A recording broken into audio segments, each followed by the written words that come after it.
Mr. McCall, we came out to talk to you a little bit about Eubanks Farm, so you can just give us an overview of the farm. But really, we're here to talk about the fence. So maybe give us some details on the farm, and then we'll talk about why this big fence is behind us. Yeah, so the Eubanks Garden area obviously is in memory of Martin Eubanks. A lot of the funding for this area came from the Palmetto Agribusiness Council and the various commodity boards within the state. And so we've been developing the area. It used to look a lot different prior to Hurricane Helene. It was basically enveloped by some overgrown Leland cypresses that had been set out as Christmas tree farm experiment years ago. When those got blown down, we kind of piled all that up and burned it and restructured the area, and now we have peach trees set out there where the Leland cypresses used to be. Those were donated by Yount's Farms, and we have orchard here and more on another part of campus. And then in the center of the garden is where we try to grow a lot of our vegetables that we consume here on campus. Awesome. And all those sound very tasty, not just to people, but to some of the animals that live on campus.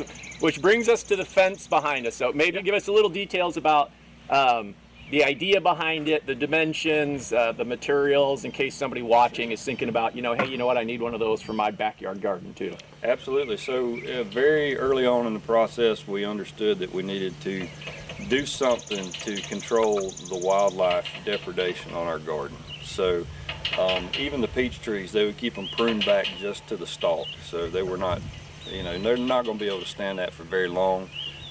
With various crops that we had planted in the garden, they would just, we actually planted about an acre of corn in there one year, and they ate every single ear off of all the sweet corn. So in other words, we were doing a good job growing things, but the wildlife were getting the benefit of it. So we kind of sat down and said, we're going to design something that's going to be functional, but it has to look good, because it's right here on the main entrance to the school, and we wanted it to have a good visual appeal, nice, clean, straight lines, but still allow you to be able to see what's going on inside.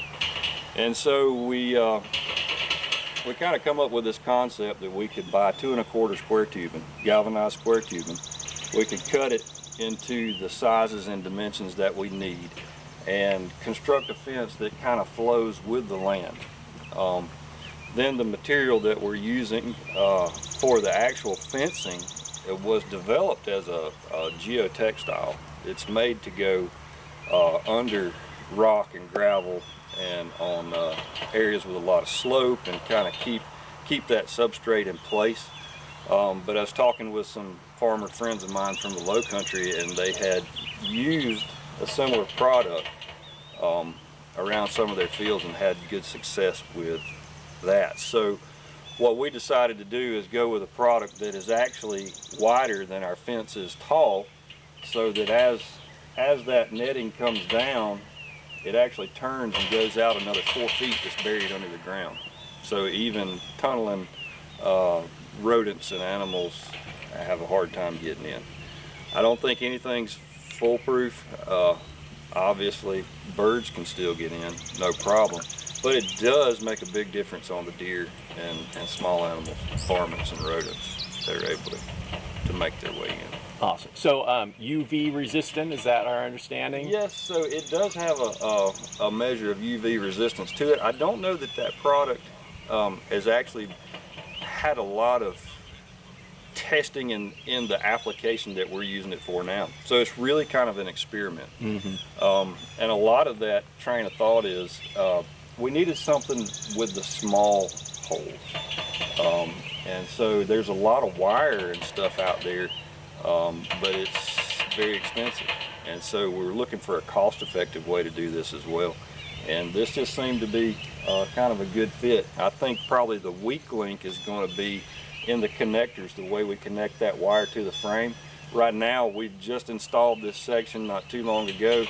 We kind of have it set up with zip ties right now. We've been researching, looking into some more heavy-duty, longer-lasting connectors that we'll go back and fill in with, so it'll help it last over time.